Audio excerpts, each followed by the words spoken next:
السلام عليكم الله وبركاته. الحمد لله والصلاة والسلام على رسول الله وعلى آله وصحبه ومن والاه. أعوذ بالله من الشيطان الرجيم. بسم الله الرحمن الرحيم. لا يستوي القائدون من المؤمنين غير أولي الضرر والمجاهدون في سبيل الله بأموالهم وأنفسهم فضل الله المجاهدين بأموالهم وأنفسهم على القائد درجة وكل وعد الله الحسنى وفضل الله المجاهدين على القائدين أجرا عظيما. قرآن مجید کی سورہ نساء کی آیت نمبر 94 ہم حضرات کے سامنے پڑھی گئی. اللہ رب العالمین نے اس پوری آیت کے اندر ان لوگوں کے درجات کو بیان کیا ہے جو اللہ کے راستے میں جہاد کرتے ہیں اور جو لوگ اللہ کے راستے میں بغیر عذر کے، بنا کوئی تکلیف کے، بنا کوئی وجہ کے اگر اللہ کے راستے میں جہاد کرنے سے جو لوگ پیچھے ہٹ جاتے ہیں، اللہ تعالیٰ نے ان کو الگ مقام اس آیت کریمہ میں اللہ دیا ہے.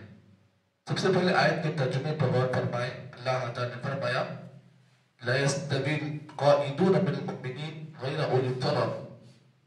وہ مومن، وہ ایمان والے جو بغیر عذر کے اللہ کے راستے میں نہیں نکلتے ہیں، اور وہ مجاہدین جو اللہ کے راستے میں اپنے مال اور اپنی جانوں کے ساتھ جہاد کرتے ہیں، وہ اور یہ دونوں برابر نہیں ہو سکتے ہیں. آگے اللہ نے کہا فضل اللہ المجاہدین باموالہم وانفسہم علی القائدین درجہ. اللہ تعالیٰ نے مجاہدین کو، وہ مجاہدین جو اللہ کے راستے میں اپنے جان اور اپنے مال کے ساتھ اللہ کے راستے میں جہاد کرتے ہیں، اللہ نے ان کو فضیلت دی ہے، ان کو مقام دیا ہے. کس پر؟ علی القائدین درجہ. وہ لوگ جو اپنے گھروں میں بیٹھتے ہیں، اللہ تعالیٰ نے ایسے مجاہدین کے بدلے میں ان مجاہدین کو اللہ نے مقام دیا ہے جو اللہ کے راستے میں اپنی جان اور اپنے مال کے ساتھ جہاد کرتے ہیں. درجہ، تو اللہ نے ان کو ایک درجہ مقام دیا ہے.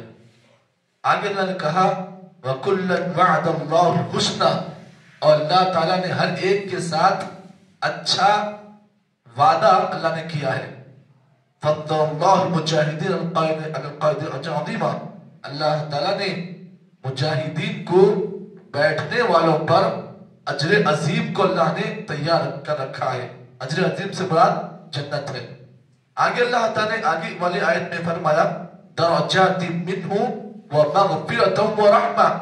اللہ تعالیٰ نے وہ مجاہدین جو اللہ کے راستے میں اپنے جان اور اپنے مال کے ساتھ جہاد کرتے ہیں، اللہ نے ان کو مقام کو بیان کرتے فرمایا درجات من. جنت میں اللہ تعالیٰ ایسے لوگوں کے درجات کو بلند کرے گا اور کیا کرے گا؟ ومغفرہ، ان کی گناہوں کو اللہ معاف کرے گا. ورحمہ، اللہ تعالیٰ کی رحمت ان کے اوپر خاص رہے گی.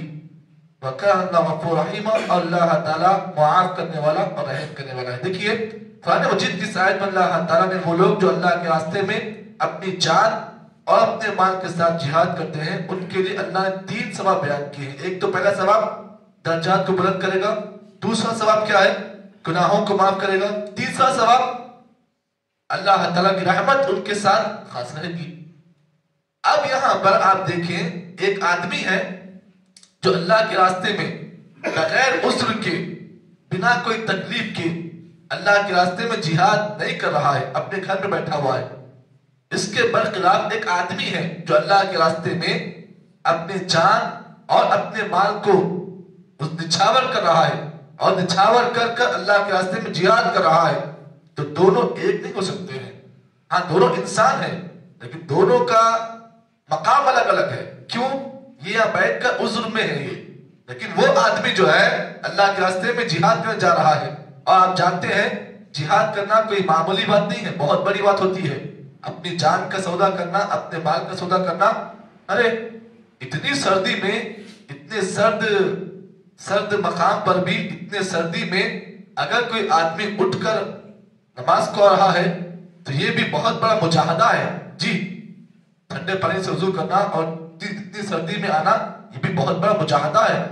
اور اس سے بڑھ کر مجاہدہ دیکھیے آپ, اتنی سخت سردی میں آدمی اللہ کے راستے میں جہاد میں نکل رہا ہے اور نہ اپنے بچوں کو دیکھ رہا ہے, نہ اپنی بیوی کو دیکھ رہا ہے, نہ اپنے ماں باپ کو دیکھ رہا ہے, بلکہ وہ تنہے تنہا اللہ کے راستے میں جہاد میں نکل رہا ہے, اپنی جان کو بھی قربان کر رہا ہے, اپنے مال کو قربان کر رہا ہے. بہت بڑا کام ہے یہ بڑا عظیم کام ہے. یہ ہر ایک کے حق میں حاصل نہیں ہوتا ہے, یہ وہی لوگ کر سکتے ہیں جو اللہ کے خاص بندے ہوتے ہیں. تو اگر کوئی آدمی ایسا مجاہدہ کر رہا ہے جو اللہ کے راستے میں جہاد کر رہا ہے اپنی جان اور اپنے مال کے ساتھ, تو برابر ایسا آدمی کا مقام اور وہ آدمی جو اللہ کے راستے میں جہاد نہیں کر رہا ہے, دونوں کا مقام ایک نہیں ہو سکتا ہے جی. دونوں کا الگ الگ مقام ہوتا ہے, دونوں کا الگ الگ درجہ ہے. آپ اس آدمی کو اگر اس آدمی کے ساتھ جوڑیں گے یہ ناانصافی ہے. کیوں؟ اس لیے کہ یہ گھر میں بیٹھ کر اللہ کے راستے میں جہاد نہیں کر رہا ہے, اور وہ آدمی جو ہے اللہ کے راستے میں جہاد کے لیے نکلا ہوا ہے. کہاں کہاں اتنی لمبی دور سفر کر جا رہا ہے جہاد کے لیے. نہ سردی دیکھ رہا ہے, نہ دھوپ دیکھ رہا ہے, نہ گرمی دیکھ رہا ہے, نہ بارش دیکھ رہا ہے, نہ کچھ دیکھ رہا ہے, بلکہ وہ اللہ کی رضا کے لیے اللہ کے راستے میں جہاد میں جا رہا ہے. تو اس کا مقام اللہ نے یہ بیان کیا کہ ہم ایسے انسان کو اگر وہ اپنی جان اور اپنے مال سے جہاد کر رہا ہے, ہمارا وعدہ ہے اس کے لیے کہ ہم اچھا بدلہ دیں گے اسے. اب بدلہ کیسا دیں گے؟ 3 بدلے دیں گے. ایک تو درجات کو بلند کریں گے, دوسرا اس گناہوں کی مغفرت کر دیں گے, اور تیسرا ہم اپنی رحمت کو اس کے لیے خاص کر دیں گے جی. یہ اللہ کا اس سے وعدہ ہے. چلیے اس آیت میں اللہ تعالیٰ نے یہ بات بیان کی. یہ آیت کس ضمن میں نازل ہوئی اس کو بھی آپ سن لیں. یہ آیت جنگ بدر کے ضمن میں نازل ہوئی. جنگ بدر میں بعض مسلمان جو ہے عذر کی بنا پر, اور کیسا عذر تھا؟ چھوٹا موٹا عذر نہیں تھا, بلکہ وہ لوگ جو ہے آنکھ سے اندھے تھے, نابینا تھے, لنگے لوڑے بعض صحابہ اکرام تھے جو جنگ بدر میں نہیں گئے تھے. تو جو لوگ جنگ بدر میں عذر کی بنا پر نہیں گئے تھے وہ لوگ مایوس ہو گئے تھے, ارے ہم جہاد میں نہیں رہ سکے. بہت بڑا انہیں افسوس ہوا تھا. تو اللہ تعالیٰ نے قرآن مجید کی اس آیت کو نازل کیا. افسوس مت کرو کیونکہ تمہارے پاس عذر تھا. عذر کون سا عذر؟ آدمی کو چلنے نہیں آ رہا, آدمی اندھا ہے. اب ایسا عذر قابل قبول ہے, لیکن وہ عذر جس میں نہ آدمی اندھا ہے, نہ لنگڑا ہے, نہ لولا ہے, بلکہ اگر کوئی آدمی ایسا عذر نہ رکھتے ہوئے بھی پھر بھی وہ جہاد سے اگر اپنے آپ کو دور کر رہا ہے تو پھر اس کے لیے بہت خطرہ ہے. اللہ نے قرآن مجید کی آیت میں یہی بات بیان کہا, لا يستوي القاعدون من المؤمنين غير اولي الضرر. چلیے اس آیت کے ضمن میں جو واقعہ ہے اس واقعے کو سن لیں. یہ آیت اسی واقعے کے تحت نازل ہوئی. واقعہ کیا ہے؟ واقعہ یہ ہے کہ حضرت سہل بن سعد رضی اللہ تعالیٰ سے روایت ہے, کہتے ہیں رأیت مروان بن حکم جالسا فی المسجد. مروان بن حکم ایک مرتبہ مسجد میں بیٹھے ہوئے تھے. مروان جو ہے یہ خلافت بنو امیہ کا ایک واقعہ ہے. مروان جو ہے اسی کے ایک مشہور معروف آدمی ہے. کہتے ہیں صحابی رسول حضرت سہل بن سعد کہتے ہیں کہ مروان بن حکم ایک مرتبہ مسجد میں بیٹھے ہوئے تھے. فَأَقْبَلْتُ حَتَّى جَلَسْتُ إِلَى جَنْبِي. سہل بن سعد کہتے ہیں کہ میں ان کے بازو میں بیٹھ گیا. کس کے بازو میں؟ مروان بن حکم جو بیٹھے ہوئے تھے, میں ان کے بازو میں بیٹھ گیا. اخبرنا ان زید بن ثابت رضی اللہ تعالی عنہ اخبرہ. حضرت سہل بن سعد نے مروان سے اس روایت کو پیش کیا. کون سی روایت؟ یہی روایت. کہا کہ جب یہ آیت کریمہ نازل ہوئی, کون سی؟ سورۃ النساء کی آیت کریمہ نازل ہوئی, تو فجاءہ ابن مکتوم الی رسول صلی اللہ علیہ وسلم. جب یہ آیت کریمہ نازل ہوئی تو اس وقت حضرت عبداللہ بن ام مکتوم, یہ وہ نابینا صحابی ہیں جو اللہ کے نبی کے خاص معزز تھے, خاص معزز تھے. ان کی ڈیوٹی کیا تھی؟ ان کی ڈیوٹی یہ تھی کہ یہ فجر کی اذان دیتے تھے. صحابی رسول حضرت عبداللہ بن ام مکتوم جو ہے یہ فجر کی نماز کے معزز تھے. تو حضرت عبداللہ بن ام مکتوم اللہ کے نبی کے پاس افسوس کے حد میں کہا رسول, کہا یا رسول اللہ لو استطیع الجہاد لجاہدت. اللہ کے رسول اگر میرے پاس طاقت ہوتی تو میں ضرور آپ کے ساتھ جہاد کرتا. لیکن میں اندھا ہوں، اگر میرے پاس عذر نہیں ہوتا لجاہدت، تو میں آپ کے ساتھ جہاد کرتا۔ راوی کہتے ہیں وَكَانَ رَجُلٌ أَعْمَى، حضرت عبداللہ بن ام مکتوم جو ہے یہ نابینا صحابی تھے۔ فَأَنزَلَ اللَّهُ عَلَىٰ رَسُولِهِ، اسی موقع پر اللہ کے نبی کے اوپر یہ آیت کریمہ نازل ہوئی۔ اور راوی کہتے ہیں اللہ کے نبی پر جب وحی نازل ہوتی تو کیسے نازل ہوتی اس کو بھی آپ دیکھیں۔ راوی کہتے ہیں کہ وَفَقِدَهُ عَلَيَّ عَلَىٰ فَقِدِي، عبداللہ ابن مکتوم کہتے ہیں کہ میں اللہ کے نبی کے بازو بیٹھا ہوا تھا۔ نبی کی جو حصہ ہوتا ہے، جو یہ گھٹنا ہوتا ہے، میرا گھٹنا اور نبی کا گھٹنا دونوں آزو بازو تھے۔ جب یہ آیت کریمہ نازل ہوئی تو اللہ کے نبی صلی اللہ علیہ وسلم کا جو گھٹنا تھا اتنا سخت ہو گیا کہ مجھے ڈر لگ رہا تھا کہیں میرا گھٹنا جو ہے اس وزن سے ہلاک نہ ہو جائے۔ یعنی نبی پر جب وحی اترتی نا تو اتنا سختی سے اترتی کہ حضرت عبداللہ بن ابن مکتوم کہتے ہیں میں اللہ کے نبی صلی اللہ علیہ وسلم کے ساتھ اپنی ران کو رکھے ہوئے تھا، اور وحی کا بوجھ اللہ کے نبی پر اتنا سخت تھا کہ مجھے ڈر تھا کہ کہیں میرا گھٹنا جو ہے ہلاک نہ ہو جائے۔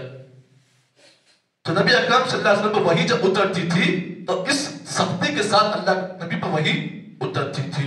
اس کے بعد نبی اکرم صلی اللہ علیہ وسلم نے حضرت عبداللہ ابن مکتوم سے کہا اے عبداللہ خوش ہو جاؤ کہ اللہ تعالیٰ نے ایسے لوگوں کے لیے عذر کو قبول کیا ہے، جو لوگ اندھے ہوتے ہیں، جو لوگ عذر والے ہوتے ہیں، اللہ تعالیٰ نے ان کے لیے بھی اجر کا وعدہ کیا ہے۔ اس سلسلے میں وہ حدیث کو بھی آپ سن لیں جسے امام مسلم نے صحیح مسلم میں روایت کیا، اور نبی اکرم صلی اللہ علیہ وسلم کے بڑے مشہور معروف صحابی اس حدیث کا راوی ہے۔ حضرت انس بن مالک رضی اللہ تعالیٰ سے روایت ہے لما جاء نبی صلی اللہ علیہ وسلم من غزوۃ تبوک، جب اللہ کے نبی صلی اللہ علیہ وسلم غزوہ تبوک سے واپس ہوتے۔ غزوہ تبوک یہ وہ جنگ ہے جو نبی اکرم صلی اللہ علیہ وسلم نے سن 6 ہجری میں اس جنگ کو لڑا ہے، غزوہ تبوک۔ یہ تبوک کے مقام پر جو تبوک مقام ہے نا وہاں پر یہ جنگ لڑی گئی۔ تو نبی اکرم صلی اللہ علیہ وسلم جب غزوہ تبوک سے واپس آ رہے تھے مدینے کو تو آپ صلی اللہ علیہ وسلم نے صحابہ کرام سے کہا ان فی المدینۃ الاقواما ما سرتم من مسیر ولا قطعتم من واد الا كانوا معهم۔ جب اللہ کے نبی صلی اللہ علیہ وسلم تبوک سے واپس مدینے کو آ رہے تھے تو آپ نے صحابہ کرام سے کہا کہ اے میرے صحابہ تمہارے ساتھ بعض ایسے لوگ بھی اس سفر میں شامل ہیں، اس سفر میں تمہارے ساتھ بعض ایسے لوگ بھی شامل ہیں جو مدینہ میں ہیں۔ تم نے جتنا سفر طے کیا ہے، جتنے وادیوں کو تم نے طے کیا ہے، یہ بھی تمہارے ساتھ اجر میں شامل ہیں۔ صحابہ کہ اللہ رسول یہ کیسا ہو سکتا ہے؟ ہم لوگ تبوک کی طرف واپس آ رہے ہیں، اتنے پہاڑوں کو ہم نے طے کیا، اتنا سفر طے کیا، وہ لوگ تو مدینے میں بیٹھے ہوئے ہیں، ایسا کیسے ہو سکتا ہے اللہ رسول؟ وہ لوگ تو مدینے میں بیٹھے ہوئے ہیں اور ہم لوگ سفر میں ہیں، ایسا کیسے ہو سکتا ہے؟ نبی اکرم صلی اللہ علیہ وسلم نے ایسے موقع پر صحابہ سے کہا حبسہم العذر، ان صحابہ کرام کو جو مدینے میں ہے عذر نے روکے رکھا، لیکن وہ اجر میں تمہارے ساتھ شامل ہے، لیکن وہ اجر میں تمہارے ساتھ شامل ہے۔ ان کی نیت آنے کی تھی لیکن عذر کی وجہ سے وہ نہیں آ سکے، اسی لیے جتنا بھی تم نے سفر طے کیا ہے تبوک سے مدینہ اور مدینے سے تبوک، جتنے پہاڑوں کو تم نے طے کیا ہے، یہ جتنا راستہ تم نے طے کیا ہے یہ برابر اجر میں تمہارے ساتھ شامل ہے، جبکہ وہ کہاں ہے؟ وہ مدینے میں ہے۔ تو اللہ نے قرآن مجید کی اس آیت میں جو ضمن میں جو واقعہ میں نے نازل کیا ہے، اللہ تعالیٰ نے اس واقعے سے یہ بات بیان کی ہے کہ جو لوگ جن کے پاس واقعی معنی میں عذر ہوتا ہے، وہ عذر جو قابل قبول ہے، اگر ایسے لوگ اللہ کے راستے میں جہاد نہیں کر رہے ہیں پھر بھی اللہ تعالیٰ نے ان کے لیے اجر کا وعدہ کیا۔ لیکن اگر کوئی آدمی بغیر عذر کے اگر اللہ کے راستے میں جہاد نہیں کرتا ہے تو ایسے آدمی کو سوچنے کا بہت بڑا مقام بیان کیا گیا ہے۔ اور قرآن مجید کی جو آیت کریمہ جس میں اللہ نے یہی بات بیان کی کہ جو لوگ اللہ کے راستے میں اپنی جان اپنے مال کے ساتھ جہاد کرتے ہیں، اللہ نے ان سے وعدہ کیا ہے کہ وہ ان کے درجات کو بلند کرے گا اور جو گناہوں کو معاف کرے گا، اور ایسے لوگ اللہ کی رحمت کے خاص شامل حال ہوں گے، اور اللہ تعالیٰ معاف کرنے والا اور رحم کرنے والا ہے۔ یہ سورہ نساء کی وہ آیت کریمہ تھی جو آج آپ کے سامنے بیان کی گئی ہے۔ اللہ سے دعا کریں کہ اللہ تعالیٰ مجھے اور آپ کو جتنی بار جتنی باتیں اس آیت کی روشنی میں بیان کی گئی ہیں اللہ صحیح معنی میں اس پر عمل توفیق عطا فرمائے. سبحان اللہ بحمدہ سبحانک اللہم وبحمدک نشہد ان لا الہ الا انت نستغفرک ونتوب الیک.